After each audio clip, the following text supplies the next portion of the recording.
Apa bisa kita perkirakan berapa jumlah kapal dan pesawat yang hilang di segitiga Bermuda? Apa lenyapnya alat transportasi itu karena kesalahan manusia atau fenomena cuaca? Yuk kita cari tahu. Ada kisah menggelitik tentang SS Cotopaxi. Kapal ini lenyap tahun 1925 dalam pelayaran dari Charleston, South Carolina ke Havana. Kapal ini nggak pernah sampai di tujuan. Bertahun-tahun kemudian, di tahun 1980-an, sebuah bangkai kapal ditemukan 65 km di lepas pantai Augustine, Florida. Karena para spesialis nggak bisa menentukan secara pasti kapal apa itu dan dari mana asalnya, mereka menjulukinya bangkai kapal beruang. Butuh kerja bertahun-tahun lagi yang terutama dilakukan oleh ahli biologi kelautan untuk mengenali bahwa ini memang bangkai SS Cotopaxi yang hilang.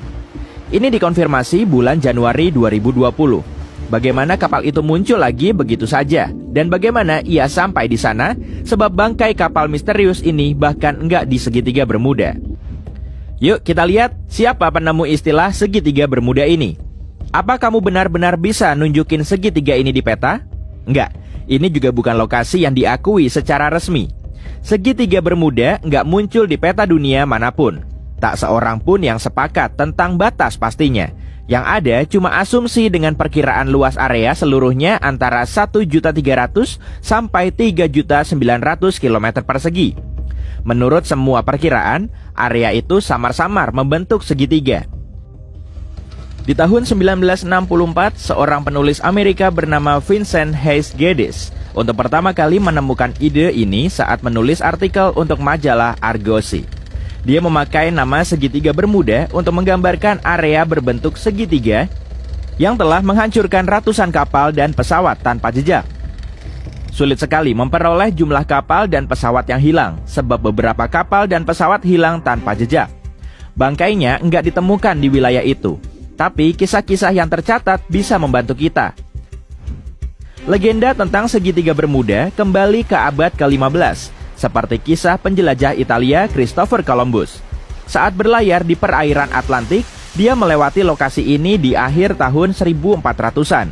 Di tempat yang sekarang kita kenal sebagai segitiga Bermuda, dia lihat nyala api sangat besar yang kelihatannya baru saja jatuh ke laut. Lalu, dia lihat kilatan sinar aneh di kejauhan di lokasi yang sama persis. Kayak banyak pelaut lain, sejak saat itu kompasnya jadi tak berfungsi. Penerbangan 19, sebuah pesawat angkatan laut dalam jadwal rutinnya di tahun 1945 juga memulai legenda segitiga Bermuda. Pesawat ini dipimpin Letnan Charles Taylor dan tercatat dia tersesat di segitiga itu tanpa alasan. Karena saat itu para pilot belum punya GPS, mereka harus mempercayai kompas dan mencatat bagaimana mereka telah terbang ke arah tertentu dengan kecepatan itu.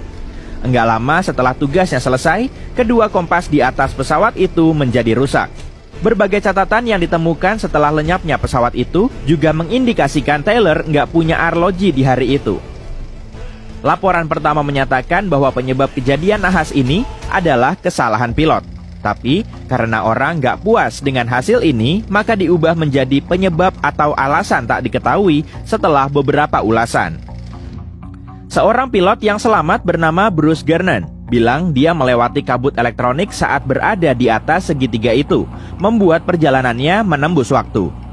Di tahun 1970, saat insiden ini terjadi, dia sedang menerbangkan pesawatnya saat pesawat itu dikelilingi dua awan raksasa yang membentuk pusaran dan spiral. Kayak banyak orang sebelumnya, alat-alat navigasinya tak berfungsi. Saat akhirnya dia berhasil keluar dari sana, dia temukan penerbangannya cuma makan waktu 35 menit. Harusnya seluruh penerbangannya butuh waktu 75 menit. Karena dia nggak punya alasan masuk akal lain untuk hal yang dialaminya, dia percaya dia telah didorong menembus waktu. Bukan cuma awan aneh yang kelihatan di atas segitiga Bermuda. Di tahun 2014, seorang pilot teringat hampir menabrak objek terbang yang tak bisa dikenalnya sebagai apapun. Sebagian pertemuan aneh ini bahkan direkam loh. Inilah kasus penerbangan awal tahun 2015 yang penumpangnya melihat benda mencurigakan melayang di dekat laut. Para pilot nggak tahu apa yang sebenarnya mereka lihat di sana. Oke, nggak semua penjelasan mungkin seaneh ini. Para ahli oseanografi misalnya juga telah mencoba menjelaskan kenapa kapal-kapal lenyap di sekitar sini. Jadi, baru-baru ini mereka kembali ke salah satu teori lama mereka, gelombang rock. Ini adalah dinding air luar biasa yang tiba-tiba muncul begitu saja. Jika banyak gelombang semacam itu muncul bersamaan, gelombang-gelombang itu akan saling tumpang tindih kayak gelombang berlapis. Jika satu gelombang bisa setinggi dari 10 meter dan terjadi bersamaan, maka bisa terbentuk gelombang rock setinggi lebih dari 30 meter. Gelombang semacam ini bisa dengan cepat menaklukkan kapal terbesar sekalipun. Para meteorolog juga menemukan penjelasan mereka sendiri, awan heksagonal. Jenis awan luar biasa ini bisa menimbulkan angin dengan kecepatan sampai 273 km per jam. Dan awan ini juga sangat signifikan, sebagian membentang dari 32 sampai 88 km. Dalam kondisi seperti ini, gelombang di dalam angin raksasa ini bisa sampai setinggi 14 meter. Kekuatan magnet bumi sendiri mungkin ada kaitannya dengan hal ini. Di segitiga Bermuda, kompas mengarah ke utara sebenarnya, yaitu kutub utara geografis, bukan utara magnetik. Kutub utara magnetik yang bergeser. Sebagian orang telah menjelaskan bahwa karena keduanya sangat tumpang tindih di segitiga Bermuda, ini bisa menyebabkan fenomena magnetik yang bisa membuat alat-alat navigasi nggak berfungsi. Ini dinamakan garis agonik. Masalahnya, para ilmuwan telah menemukan garis ini bergeser tiap tahun. Suatu saat, garis ini bisa melewati segitiga Bermuda, tapi sekarang garis ini melewati Teluk Meksiko. Fenomena alam aneh lain yang ditemukan di sepanjang pesisir Norwegia bisa membantu menjelaskan kenapa segitiga Bermuda telah menelan korban begitu banyak kapal. Ada beberapa kawah di sana yang lebarnya mencapai 800 km dan dalamnya 48 meter. Ilmuwan percaya kawah-kawah ini terbentuk oleh gelembung-gelembung gas metana. Tampaknya gas ini merembes dari deposit yang tersembunyi jauh di dasar laut. Begitu gas mencapai volume tertentu, akan meledak ke permukaan dan menyebabkan erupsi. Jadi, apa para pilot dan kapten kapal benar-benar menghindari area ini hari ini? Apa ini bisa menjelaskan kenapa sekarang ini lebih sedikit kapal yang tersesat di sana?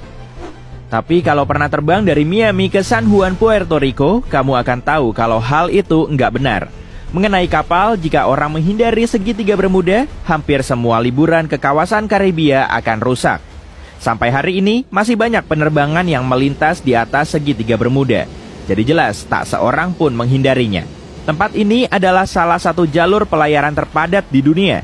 Sekarang ini segitiga Bermuda dilalui lalu lintas harian yang padat, baik laut maupun udara. Tapi, segitiga Bermuda memang rawan badai tropis dan hurikan yang sangat sering terjadi. Mari kita ingat bahwa arus teluk, arus laut kuat yang menyebabkan perubahan tajam dalam cuaca lokal melewati segitiga Bermuda. Di samping itu, titik terdalam di Samudra Atlantik, kedalaman Milwaukee, juga berlokasi di segitiga Bermuda. Palung Puerto Rico mencapai kedalaman hampir 8.380 meter di kedalaman Milwaukee. Jadi kalau dipikir-pikir, seluruh misteri itu adalah paduan sempurna dari kesalahan manusia, cuaca buruk dan padatnya lalu lintas kapal. Ini dikuatkan oleh data yang diberikan oleh penjaga pantai Amerika Serikat. Jika kamu lihat persentasenya, jumlah kapal dan pesawat yang hilang di segitiga Bermuda nggak beda dengan tempat lain dimanapun. Lenyapnya alat transportasi itu nggak lebih sering terjadi daripada di area sebanding di Samudra Atlantik. Statistik resmi bilang sekitar 50 kapal dan 20 pesawat telah hilang ketika bergerak melalui area ini. Itu alasan lain kenapa jumlah totalnya begitu sulit disebutkan. Tak seorang pun bisa menggambarkan tim penyelamatnya dalam catatan resmi jika sebuah kapal dilaporkan hilang. Ada juga beberapa kejadian yang ternyata nggak benar-benar terjadi sehingga menambah laporan palsu itu. Seperti kejadian di tahun 1937 di lepas Daytona Beach, Florida, yang mengejutkan bahwa surat kabar setempat nggak pernah mengungkap apapun tentang itu.